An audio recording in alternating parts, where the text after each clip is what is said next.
Awakening with Brahmakumaris. Namaskar. Welcome to Awakening with Brahmakumaris. Welcome, sister. Om Shanti. And welcome to Going Beyond. Thank you so much. In the last episode, we were talking about comfort zone and how break that comfort zone and get out of it. But there is a problem somewhere, sister. The problem is of that control. I think, let me bring this control also into a comfort zone. One person is very comfortable in controlling this, controlling that, and that power is so difficult to get out of it. What does one do there? Very beautiful thing, because this is probably one of the most subtle things which sometimes we're not even aware. There is one kind of control where we are aware that we are controlling, and there's another very subtle control where we're not even aware that we're controlling people, and we're not even aware that we are being controlled by people. The biggest illusion that we live in is that we can control people. Let's say, and how do we control people? Controlling people is when people will respond to us the way we want them to do. The way we want them to. The way we want them to do. And if they're not doing it, we will react in a particular manner to get them to respond that way to us. Let's say, for example, and it can start with, again, that age, that the parents would want the child to behave in a particular manner, and if the child is not doing something that the parent wants him to do, one option is get angry. And when the parent gets angry, the child will suddenly change his or her behavior, and the parent feels the child is in my control. And this is not even a thought, we use it in our vocabulary. My child is in my control. And after a certain age we say, my child's gone out of control. Out of control. So now he's in the control of his wife. Yeah. Not even wife is much later, but even when a child grows up to be like 14, 15 and doesn't start listening to everything that we want them to do. Teenagers today, they're out of control. And then, of course, like you said, once they get married, now he's in the control of his wife, which means everyone has to be in the control of someone or the other. That's what we feel. And we're trying to get them in our control. So when a parent gets angry with a child and the child changes their behavior after receiving the anger from the parent, the subtle feeling inside is, I was able to control him. If sometimes anger doesn't work, you don't use anger with everybody. You can also use being upset. You can see times when the parent will just stop talking to the child. Not get angry, just upset, just of low face, and the child will change his behavior. Games people play. This is not games, this is a way to get them. An emotional game. No? Yeah, emotional game. You don't even feel that you are blackmailing somebody, you just feel you want them to change to what you want them to be. I'm angry with you. Yeah, so either it can be anger, it can be hurt, it can be very, very upset.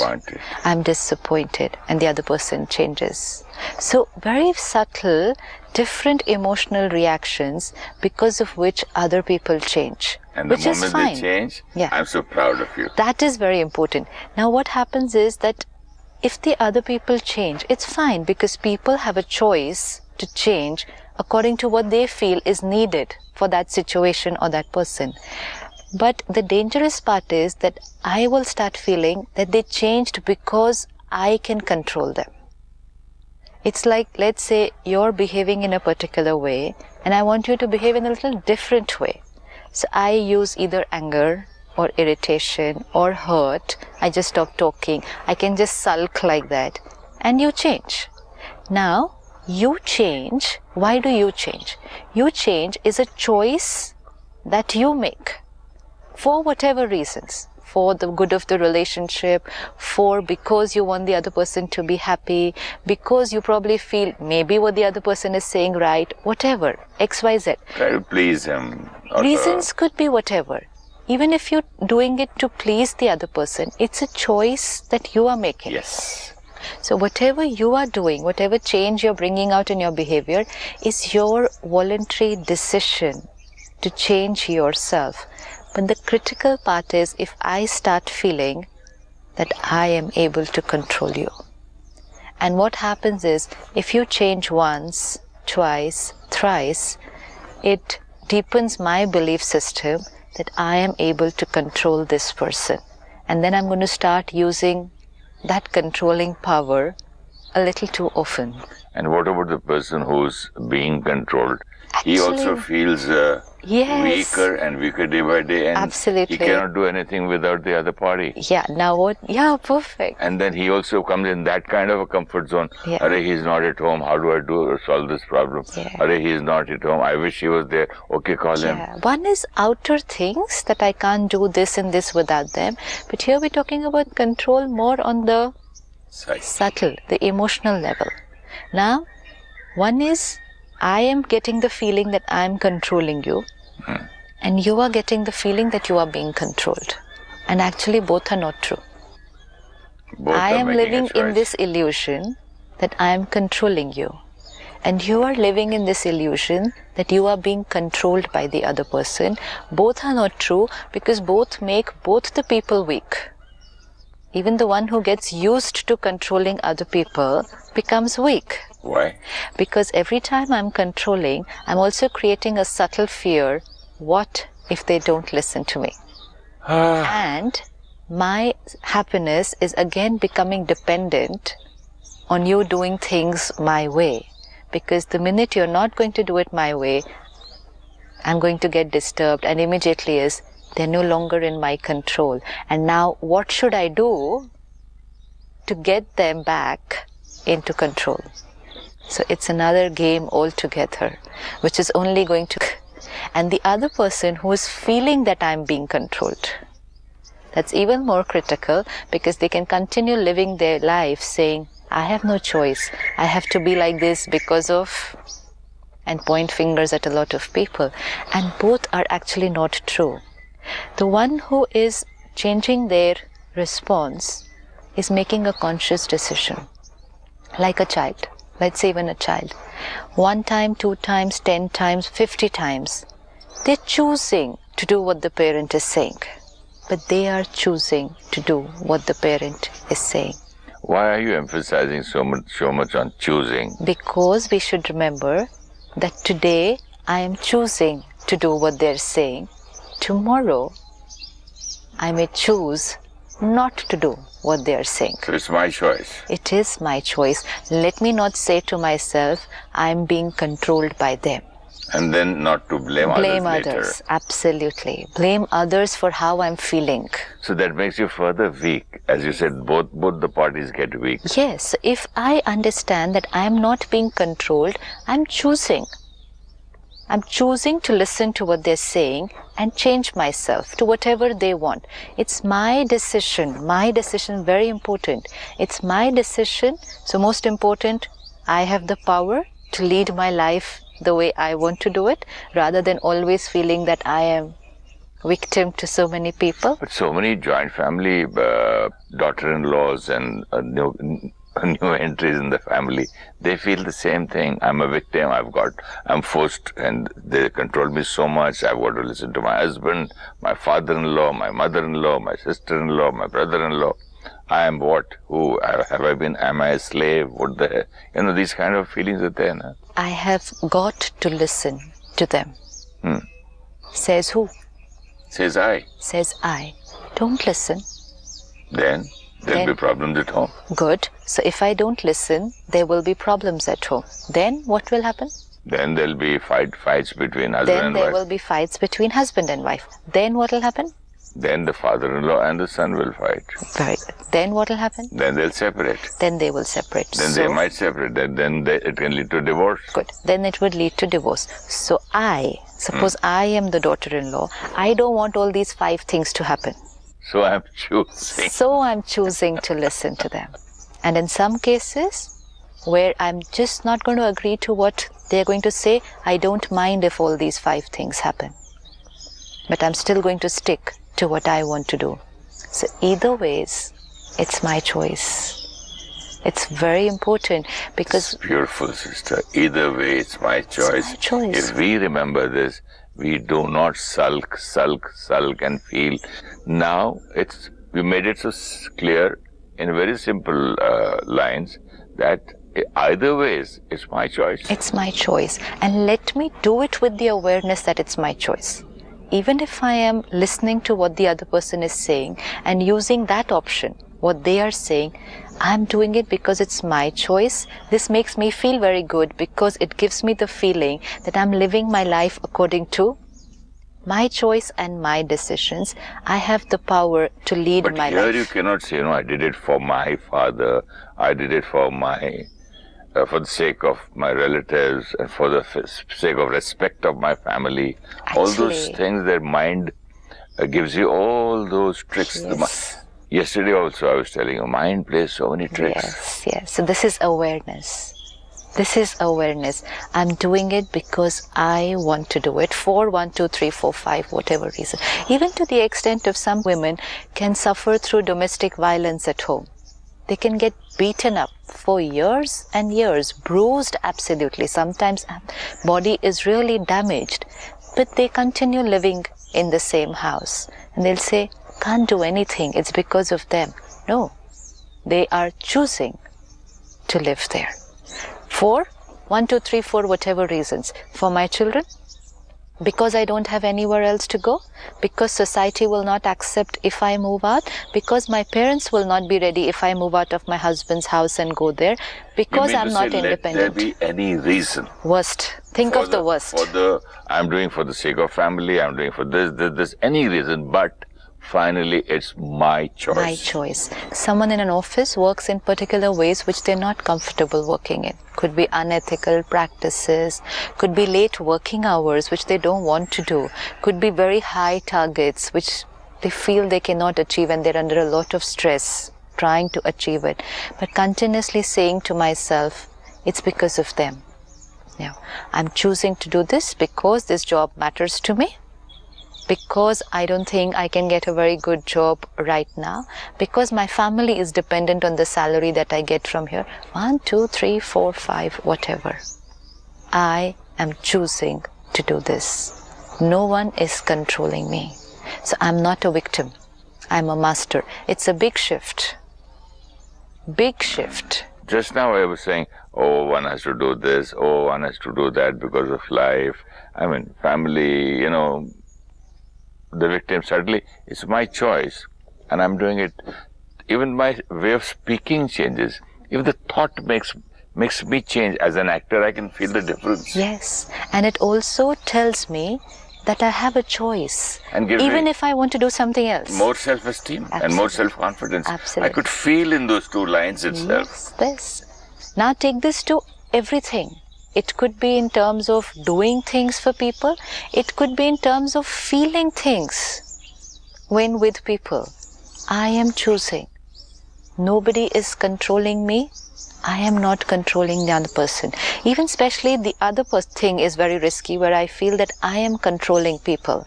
Because people to a certain time can keep on listening to what I am saying.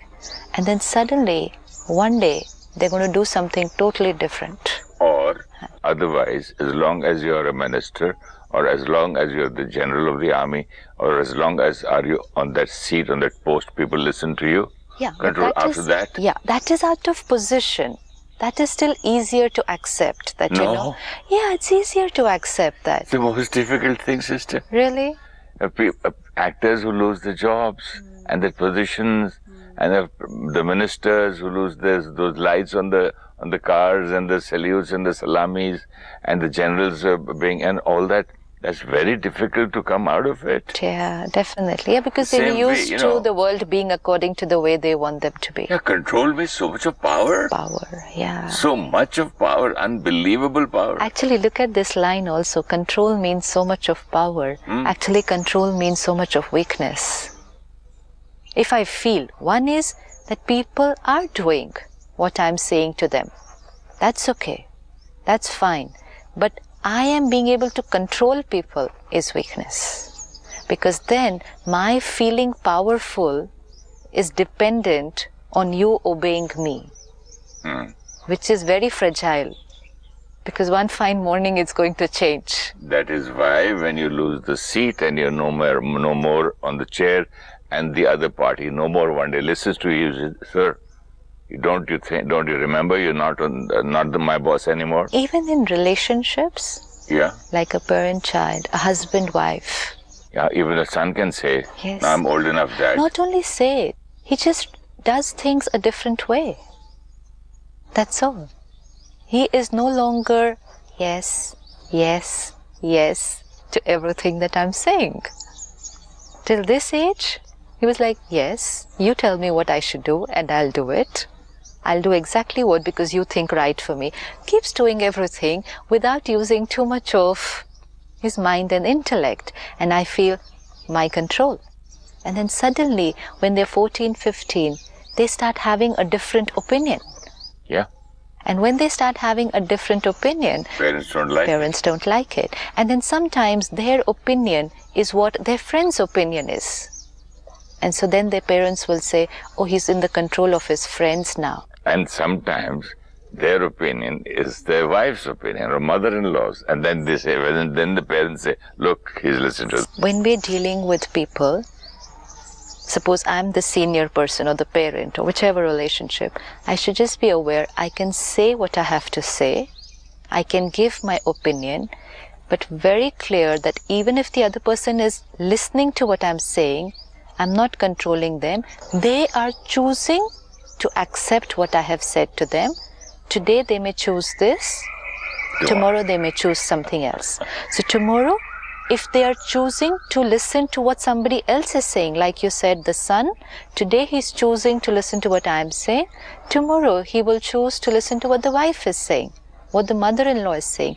Let me not feel that the son has gone out of control because the son was never in control.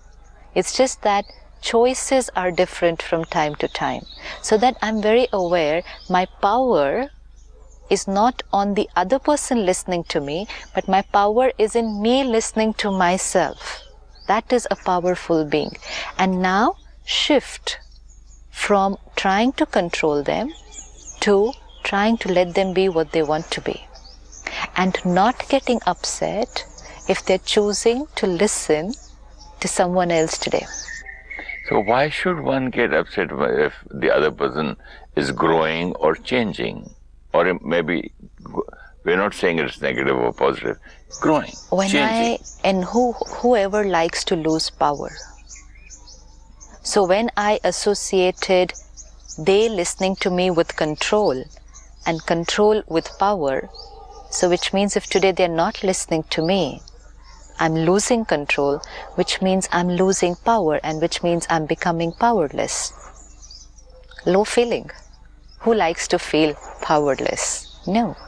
This gives you happiness because power is associated with happiness. The only thing is we associated power over other people with happiness, and actually it was power over my own self which was happiness. And when people do not do things our way, then we start resisting them also. It becomes very difficult to accept people as they are. Suppose the son is not now listening to what I am saying, we have to see how I feel inside. Am I as comfortable as what I was when he was listening to me?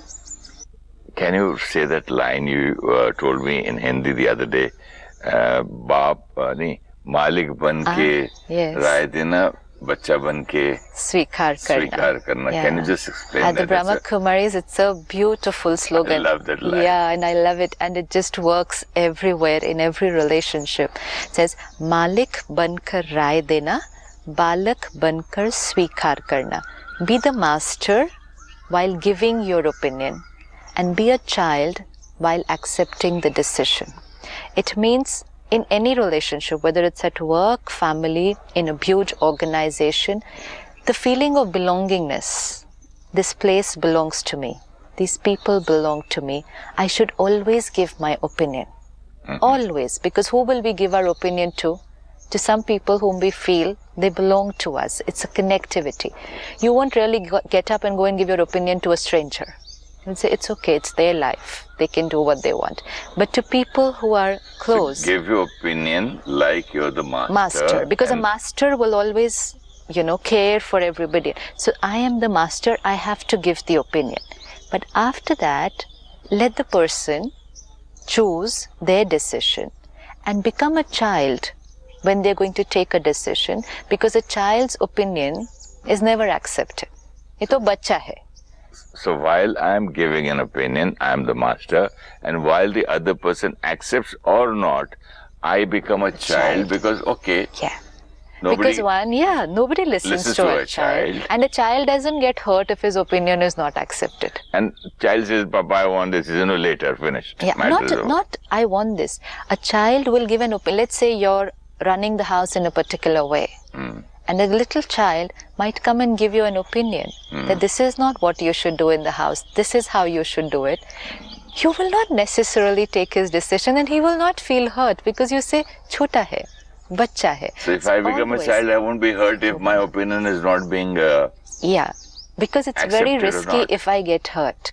But at the same time, sister, never ever stop giving your opinion. That's most The day important. you stop giving your opinion, that means you're hurt somewhere. Absolutely. Because we can give our opinion 5 times, 10 times, and if the other person doesn't listen, the hurt says, now I'm not going to say anything to them. Anyways, they do things the way they want them to do. And then we stop playing our role of a guide, of a facilitator, of a friend. That's not being honest in relationship. Yes, absolutely. They may never listen to us. If we give 100 opinions and they never take any of them, but the role of a guide, parent, friend is to always give what they feel is right for the other person and yet accept whatever decision they take. Isn't this line very close to going beyond comfort zone? Absolutely. Child malik ban ke opinion dena and child ban ke swikar karna. Both ways you're going out of breaking your comfort zone. Because the comfort zone earlier was that they will listen to what I say. So I'm only comfortable with that. And the minute they don't listen, I'm like very, very disturbed. And when I get disturbed, the energy that will transmit to the other person is of resistance. It's not love, it's hurt. It's no more the acceptance, it's resistance. Even though it's very subtle to see how can we resist our own children. But when we get hurt, it's not pure good energy, it's not love, it's resistance. It's like, why did they do this? Why aren't they doing it this way? This way will not be right for them. This is not the way. Why aren't they listening to me? Why are they listening to the other person? Energy of resistance which is transmitting to the other person. And this will not be healthy in the relationship. That means conflict has started. When one person starts resisting the other, the person has started giving rise to conflict. And the other person will receive that energy of resistance and create resistance in return. And very soon, both the people are in a very subtle conflict. It might not come out in words yet, but internally, they are already in conflict with each other. Harmony is gone. So many times children say, okay dad, to parents when they give Malik Banke, when they give their opinion, and they tell their friends, oh, I have to say that in front of him, okay. Actually, I didn't mean it, because then he feels hurt. Yeah, so it's not true. Sindar, what are we doing to the child? Teaching him to be dishonest. Yes. And this goes on and on and on. Absolutely. So it can be very critical. So we will gradually learn now how to move from control to going to influence people. One is controlling people and the other is influencing. That's a beautiful line. Influencing people instead of controlling people. And I think that we should do it in the next episode immediately. Definitely. So now for a small meditation. Sure. Let me sit back and look at my field of relationships.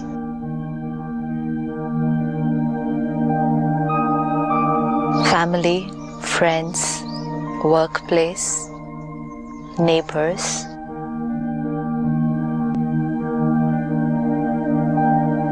always surrounded by people. People whom I wanted them to be the way I thought is right. And I reacted in many, many ways just for them to do things the way I felt was right. And I felt I could control them. Let me just step back for a moment and look at them once again with a different perspective. They are listening to what I'm saying. They are doing what I want. But I am not controlling. They are choosing to do it that way. It's a conscious, aware decision that they are making. Let me step back and see them doing that.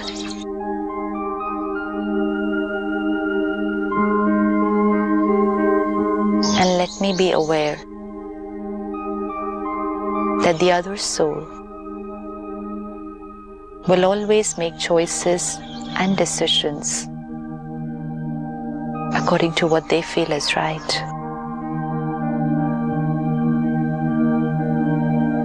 And they always have the freedom to choose what they want to do. My role is to guide, facilitate, give my opinion,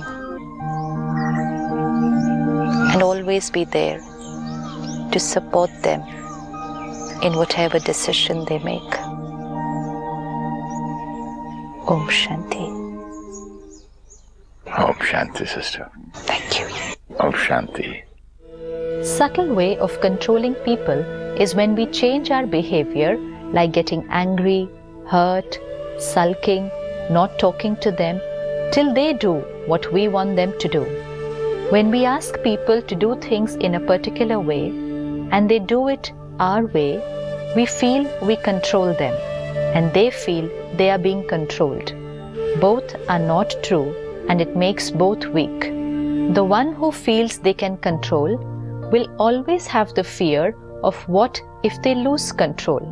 Their happiness will always be dependent on the other person doing things their way. The one who is listening to others needs to be aware that they are choosing to obey for certain reasons. Important is they are making the choice. They are not being controlled.